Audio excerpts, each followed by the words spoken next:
Hello everyone, welcome to Sunya IAS and welcome to this lecture. Today we are going to talk about a very crucial bill that has been given the assent by the president, and this bill has been highly debated in the parliament, and that is why we are talking about it. There are tens of bills that are passed in every session of parliament. We don't talk about each of them. But here some major changes in criminal investigation system have been made. See, it is said that every society is known by the laws that it maintains, by the rights that it maintains, by the legal system. So if you talk about a particular country and you say कि this country is very unsafe, है ना?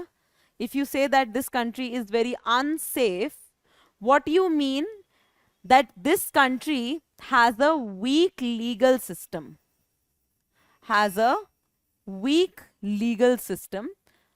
wherein if you do a crime, you will not be implicated for it. Fine. So there are various laws that are implemented to strengthen our legal system. One of these laws is the criminal procedure identification rules that have come up. Now, please understand, there are hierarchies of legislations. So, for example, the highest law of the land is the constitution. Highest law of the land is the constitution. After that, on the basis of constitutional law, there are laws which are implemented by the parliament. Now, to give effect to these laws also, there are rules that are created. Fine. So, for example, if I were to tell you, the Citizenship Amendment Act 2019, despite getting the assent of the president, has not come into force yet. Why? Because rules have not been notified. Rules have not been notified. So that way, it is Criminal Procedure Identification Rules 2022. These are sort of subparts of the Criminal Procedure Code. It's a separate law that has been passed, but it helps in investigation of crimes. And because there are some sweeping changes that have been introduced over here, that is why it needed the assent of the parliament. That is the crux of it. Fine. Now, just understand a little bit of background. Now, the Code of Criminal Procedure that has been existing, it is a very comprehensive code. It's a very old code also, but it does not have the details of the medical examination of accused and victim. Are you understanding? Especially the accused. There are still some guidelines which are there for the victim. So, for example, in a rape case, the two-finger test is banned in India. The two-finger test to analyze whether rape happened or did not happen is banned in India. But there is no legislation which is telling about the medical test of the criminal, of the accused, that how the accused is to be tested, what kind of samples can be taken from the accused. That was the primary problem. Then the Law Commission in 1980 itself made it very clear that in the name of investigation, the police overdoes its job. The police exploits the accused, and there has to be a stop to it. So, for example, it said that in the name of investigation, Article 20 cannot be violated, and especially Article 20 Clause 3 cannot be violated. What is Article 20 Clause 3? It is against self-incrimination. Against self-incrimination. That means you cannot be a witness against your own self. That is what Article 20, Clause 3 means. ठीक है? So that is what Law Commission said back in 1980. Fine. Then some provisions, some legislations have come into the picture to simplify the process of identifying a criminal, how to identify a criminal, how much can you test them, how much can you ask them, है ना? So for example, you would know that the narco test, the infamous narco test, last time it was very much in news when the Aftab and Shraddha case happened. So the narco test is to be done within a specific limit. So the narcotics that you are injecting in the body of the person has to be within certain limits. It cannot be an unlimited exercise wherein you are doing whatever you want. There are some issues, but there is no comprehensive legislation that was that could regulate the criminal investigation process. And you know, the problem of our policing system in this country is that there is no differentiation between the law enforcement agencies and the investigation agency. So even if the police is engaging in investigation, the same police which is supposed to implement the law and order is also engaging in investigation. And that's why you see that so many times on the scene of the crime scene gets heavily compromised because the police is not having the expertise that, let's say, the CBI has when it comes to investigation. And that's why when a case is transferred to the CBI always nabs the police for spoiling the scene of the crime. है ना? So for instance, that happened in the Arushi Talwar murder case as well. The scene of the crime was heavily compromised. Happens in most cases that way.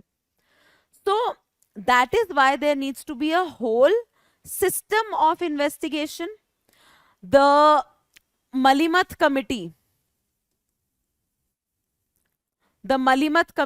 has recommended, the Malimat Committee on Police Reform has recommended that the law enforcement and the investigation wings of the police have to be separated. But that is an overall police reform that has to be done. But overall, this is the background that whenever a crime is committed, you have a proper code, a proper rule book to go back to, that how am I supposed to investigate this person. Fine. Now, what was the need of this kind of act? See, as the nature of crime is changing, we need to expand the scope of our laws as well. So for example, in existing criminal procedure code, we are restricted to collecting fingerprints. Fine. But now criminals are getting very smart. They are devising such ways wherein fingerprints can be hidden. So you might have to take the palm prints, you might have to take the footprints, you might have to take more indicators to identify ki this person was at the crime scene at this moment. But if it is not written in the law book, it cannot be done. Ideally, it cannot be done. So you need to expand the scope of investigation. You need to expand the scope of investigation. Then, as I told you, in 1980 itself, the Law Commission had recommended that a comprehensive legislation which limits the power of the investigation that the police does is very important. Otherwise, we see cases like Jairaj and Phoenix या बेनिक्स जो उनका नाम था, these are father and son duo. They used to live in Tamil Nadu during the COVID-19 lockdown. they had a mobile repair shop which was open for a little while more than the lockdown timing, the I think 8 p.m. or 9 p.m. The police came, they take them to jail, they beat them for 2 days, 3 days. What transpires inside that jail, no one knows. But then, after a few days, both Jairaj and Benix die. They die in custody without any crime against them being proven. So the point is that in the absence of reformed investigation system, or in the absence of a reformed law enforcement system as well, this will continue to be the trend. And right now, you know that approximately 67 to 75% of our jail inmates are under trials right now. They don't even have the crime proven against them, and some of them have cases pending against them for about 30 years. Even then, so this is piecemeal improvement in the criminal investigation system. Then the Supreme Court also on at multiple occasions has talked about this aspect, and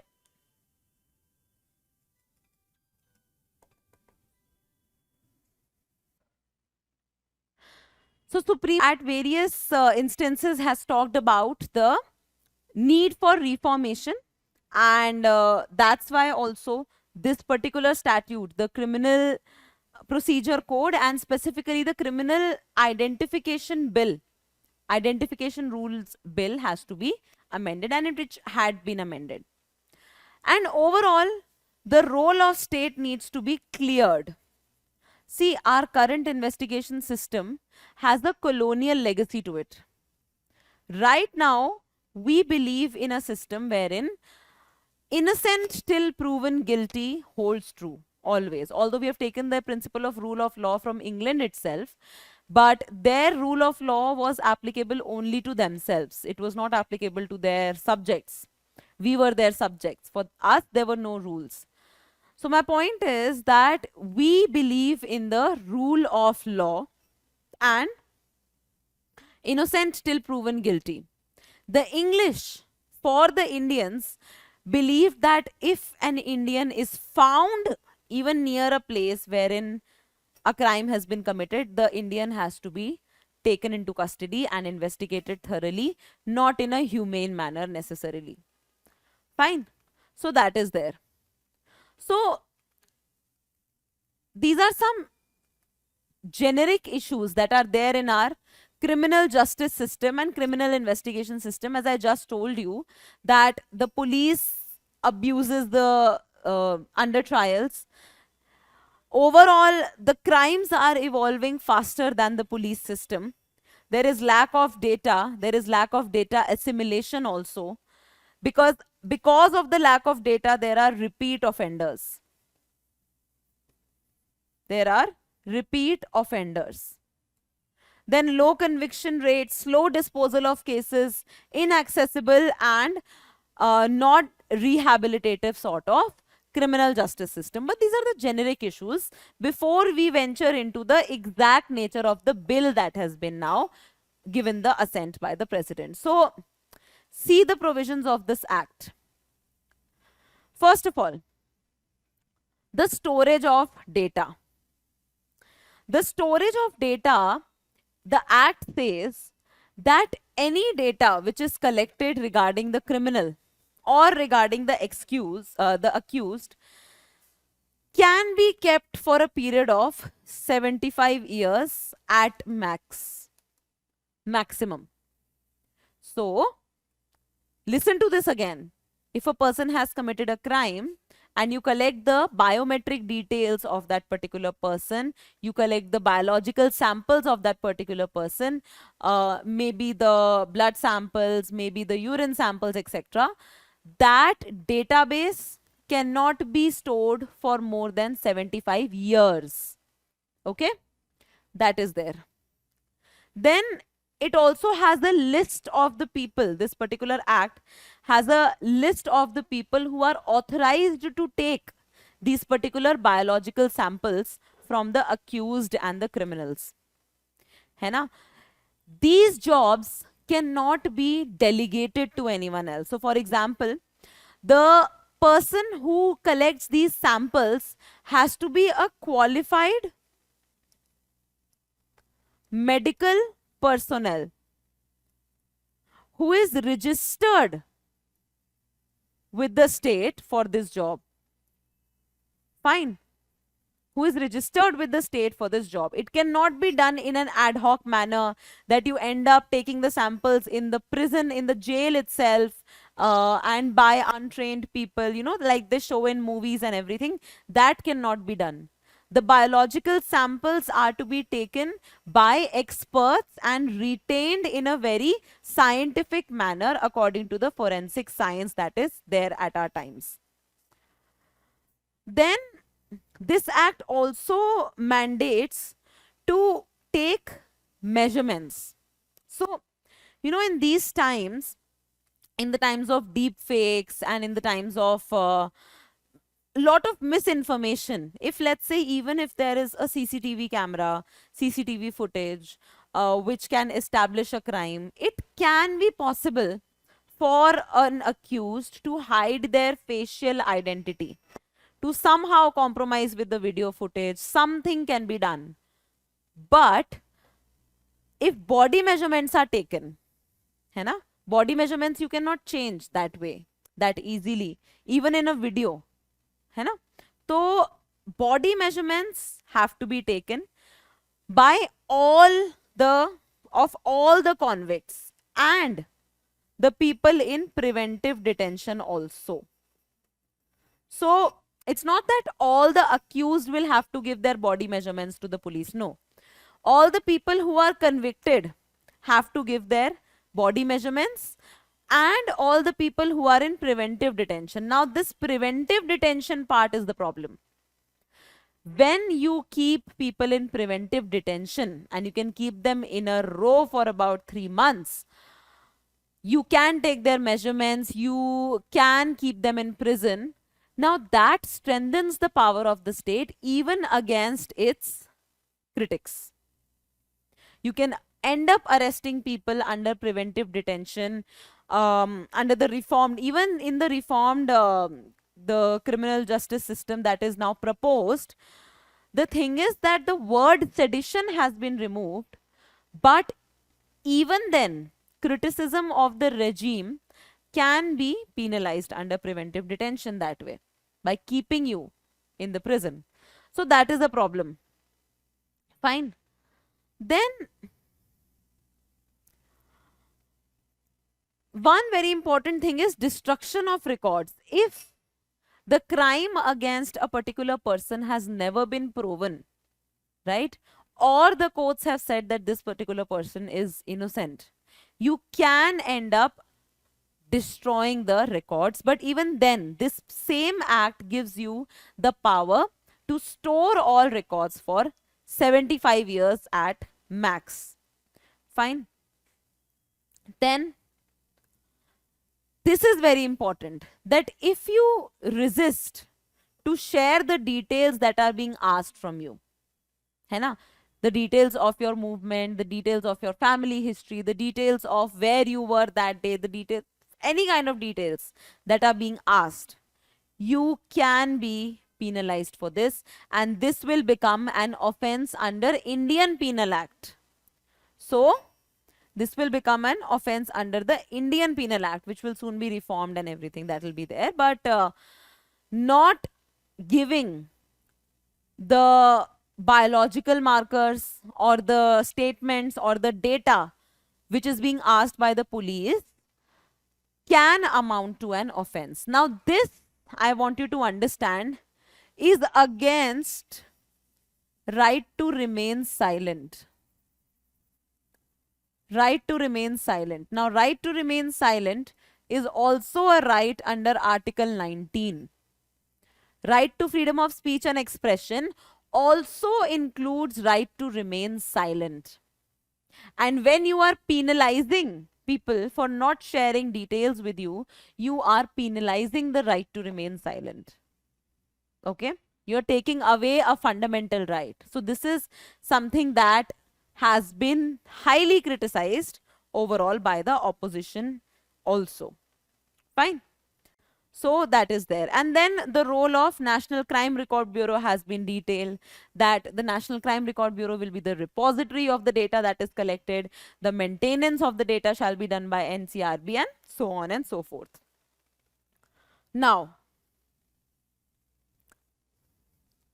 overall, the earlier pre-independence bill on criminal identification and this particular bill on criminal identification, we need to understand how we are justifying. I just told you that there are some problematic issues in this new act. Then how are we justifying it? We need to understand that. So first thing, in the 1920 Act, the data permitted to be collected was very limited, and now that the crimes are increasing, the amount of crimes, the nature of crimes is widening, the data to be collected has to be expanded. So earlier it was fingerprints, footprints, and these basic aspects which need to be collected. Now this act, the 2023 Act, has allowed biological markers, for DNA testing as well. It has also allowed behavioral markers. Now that psychology as a subject has been established, psychology as a discipline has been established, it is very important that maybe if, let's say, there is a twin sibling who has done the crime, and you end up actually identifying the person through their face, facial features, etc. You don't have the fingerprints, you don't have anything to identify the person. There has to be a repository of the behavioral aspects as well. Fine. Then here in the 1920 Act, you could only collect these particular samples if the person was convicted for a crime for at least 1 year, punishable for at least 1 year. So any punishment less than 1 year, you cannot collect all these samples. Okay. Not just conviction, it is arrest also. You have to understand that if you're convicted, then you're supposed to give the proofs, right? If you are declared guilty, what is convicted? Convicted is declared guilty. So if you're declared guilty, you have to do what the legal system asks you to do in jail. But even if you are an accused, the earlier act said that you will be forced to give these samples only when you are charged with a crime which penalizes you for at least 1 year. Now the new one says that you can be asked to give these samples for any violation of law. So let's say you have broken a traffic challan. You've broken a traffic light and you're getting a traffic challan. Maybe, I'm just giving an example. The police establishment can ask you to give your fingerprints. How fair is that way, right? However, the important aspect when it comes to that is that when you talk about the biological markers, let's say the urine, let's say the sweat samples, etc. Forceful collection of these biological samples is permitted only if you are accused or convicted for crimes against women and children, or for any such crime for which you are convicted or accused for 7 years jail. Then you can be forcefully asked to give these biological markers. Fine, that is there. Then overall, the people who are allowed to collect these samples, as I just told you, is the IO, the investigation officer. The investigation officer is the person who can collect these particular samples. Now, and get them collected. Now, in this case, even the chief warden, even the chief warden of the jail has some rights to get these particular samples collected. Fine. So that is an issue. And the biggest thing is that prisons as a subject always have come in the state list. Prisons as a subject have come in the state list. So in the 1920 Act, the entire jurisdiction was with the state. However, in the 2023 rules, center has also been given the jurisdiction, and this can be called a doctrine of colorable legislation. What is doctrine of colorable legislation that has happened? That something then that cannot be done directly can also not be done indirectly. Please understand. In federal terms, if something in the 7th schedule is a part of the state list, in the 7th schedule, if something is a part of the state list, you need a constitutional amendment with ratification of half the states to transfer that particular subject from the state list to the concurrent or the union list. Agreed to that? But if you are passing a law without constitutional amendment, which is transferring the state's power to the center or ending up sharing the power of the state with the center, that is doctrine of colorable legislation in itself, because it is stopping the state's right to perform their duty. Fine. So this is an example of doctrine of colorable legislation. So that is why opposition has criticized this bill pretty strongly. Opposition has clearly said that this is venturing into the domain of the states and taking away their powers. However, the center has justifications, and very clear justifications, as that it is to induct modern methods of investigation. The law has to change as fast as the criminal's mind is changing. है ना? The law has to be ready to face any and every kind of criminal in that matter. Then investigation agencies like the CBI, like for example the ED, the NIA, these agencies should be aided by the police. They should not be hampered by police investigation. Police investigation is always seen to be a roadblock for proper investigation because of lack of expertise. But with this bill, the center says that it will aid investigation agencies because it will streamline the process of investigation in a very clear-cut manner. So it will lead to better investigation. It will increase the scope of law and of the investigation agencies also. So when you increase the scope of, let's say, collecting the biological markers, you are doubly, triply sure that this person whose biological markers are matching with the markers at the criminal site, this is the criminal, and that is how conviction rate will also increase.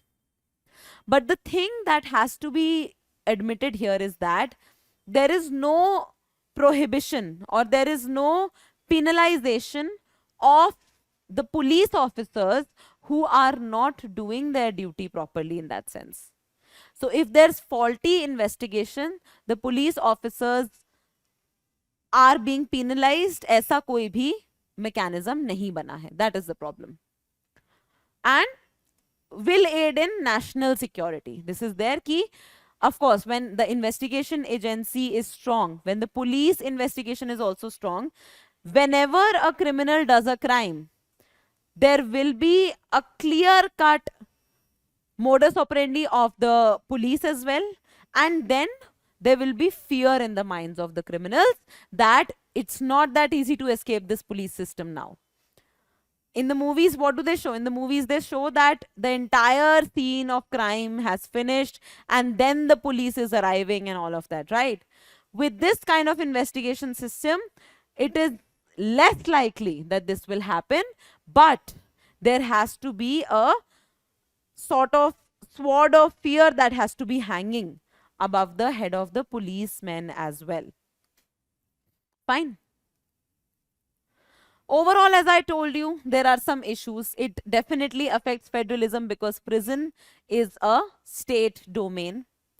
Then, right to be forgotten, which is a recognized right under Article 21's right to privacy. Right to privacy is under Article 21.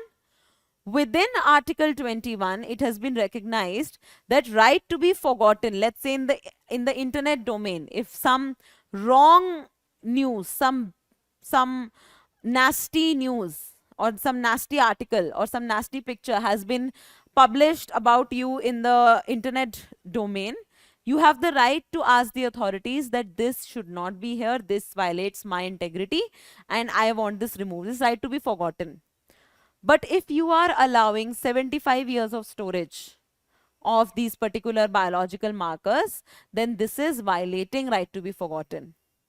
Violating right to privacy, overall violating the fundamental rights. This is very clear. Then there is lack of clarity, as I told you, that which officer has how much power.